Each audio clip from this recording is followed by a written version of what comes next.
Hey there, and welcome back to another Enola Holmes video. And recently, we saw the release of the second installment in the Enola Holmes franchise with Enola Holmes 2, a loose adaptation of the second book in the series, The Case of the Left-Handed Lady. And yeah, it's a very loose adaptation indeed. But yeah, a bit of context, I suppose.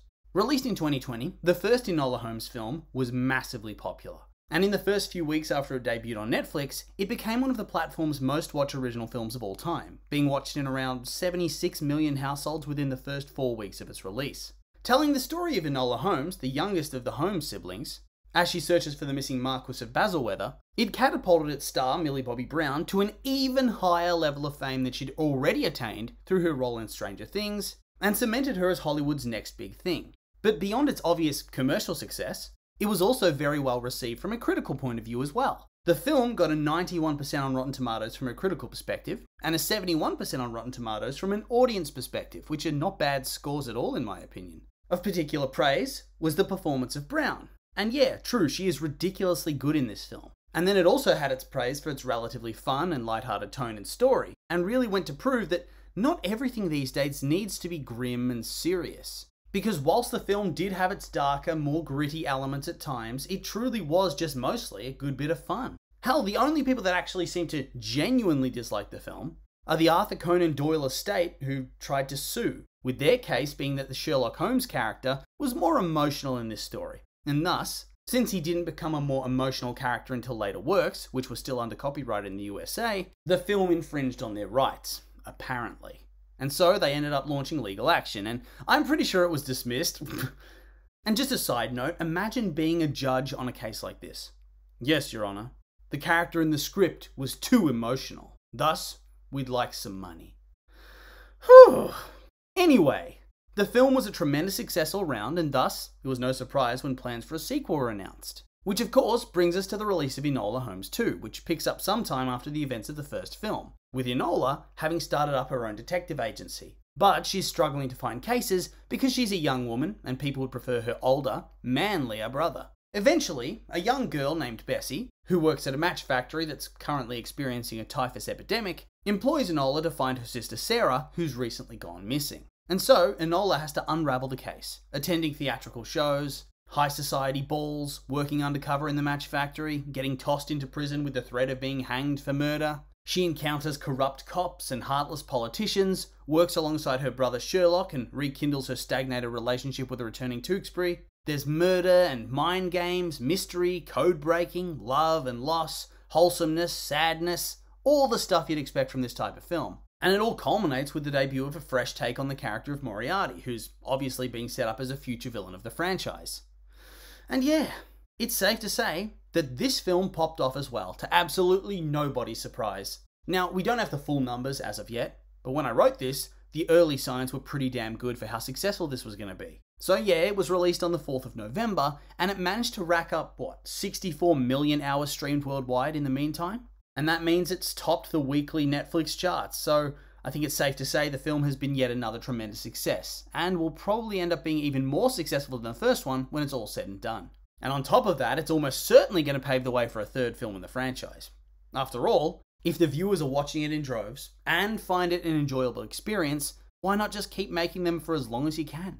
They seem to be a cash cow, so milk that franchise for literally everything it's worth. After all, as long as the films remain fresh and exciting and don't eventually run themselves into the ground, I can't see audiences getting that tired of them. So that means we could reasonably see this franchise continue for years to come. And honestly, it's shaping up to be one of the big franchises of the 2020s, which is quite exciting. Although I gotta ask, how much of this do you reckon is the fact that Millie Bobby Brown is just super popular right now? And how much of the viewership comes down to the fact that it's a quality film? I mean, reasonably, it is probably a bit of both, but at the same time, I think it heavily skews towards her star power. Even if the films were just as good, I doubt they'd be anywhere near as popular without her in the lead. She's clearly become one of those performers that just really does move the needle, so to speak. She seems to be a proven draw, and is hugely popular with younger audiences. So I'm expecting that this franchise is going to skyrocket the further along in her career she gets. But anyway, back to the film. By God, this one was just as well received as the first one, scoring a 93% critical score on Rotten Tomatoes as when I wrote this, and an 81% audience score, with much of the same praise as the first film. It's fun, it's lighthearted, and yet they've managed to balance that even more with a few more darker elements than the first film.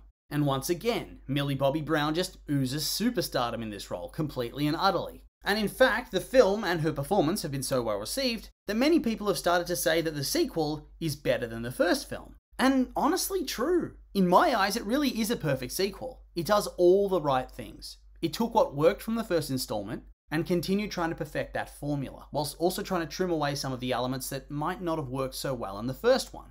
And because of this, it ends up being an overall triumph. And we'll start with the obvious. The acting and the characterization.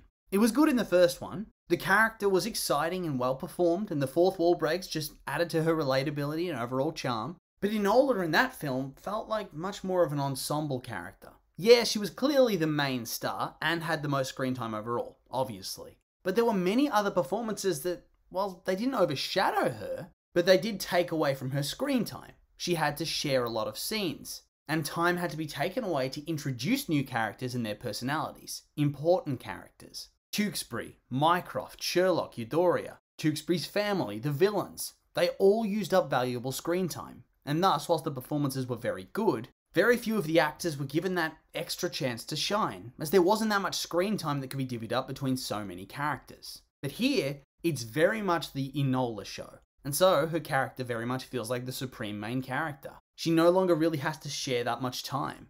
Yeah, there are many different characters in her scenes, but she's the primary focus always. Tewkesbury's role is heavily reduced, and he doesn't really crop up that much until the middle of the film, and his story arc largely revolves around continuing to flesh out Enola's character, the romantic side of her storyline. And speaking of fleshing out characters, Sherlock, and I guess Henry Cavill, really got a chance to shine a whole lot more in this film.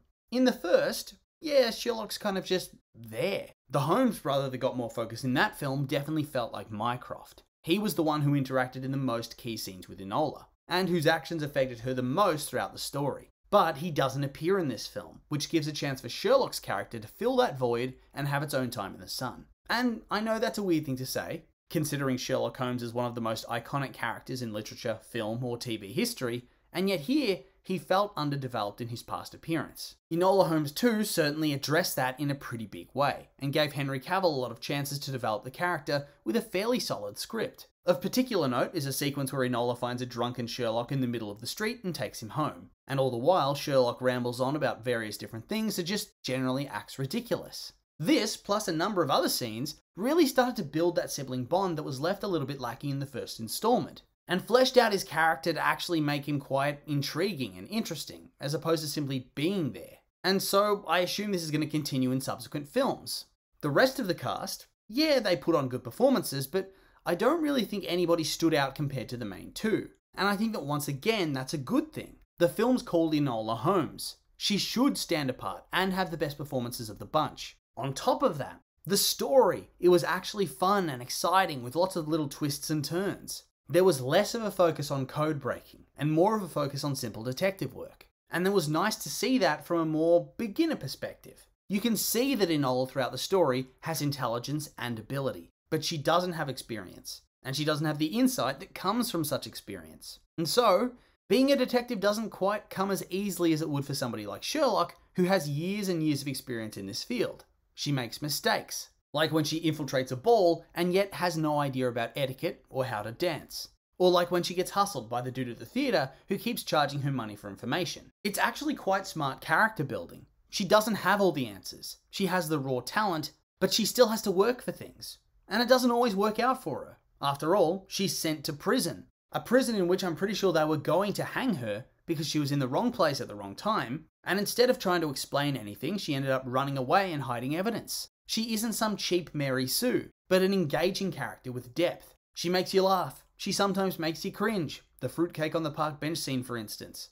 And in all honesty, that's how you create a compelling protagonist. You give them flaws, and you have them work through those flaws in a convincing way. It feels earned, and it really just enhances the story.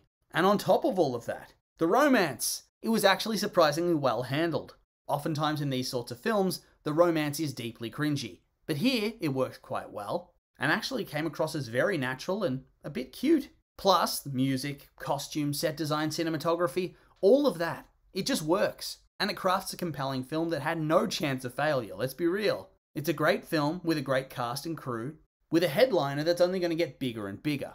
I mean, hell yeah! The future is looking bright for this franchise. But anyway, with all that being said, that's the end of the video. And I would like to remind you that these were just my opinions, and now I'd like to hear yours. What did you think of the film if you've seen it? You like it, hate it? I'm curious for your thoughts, so make sure to like, comment, and subscribe, and let me know.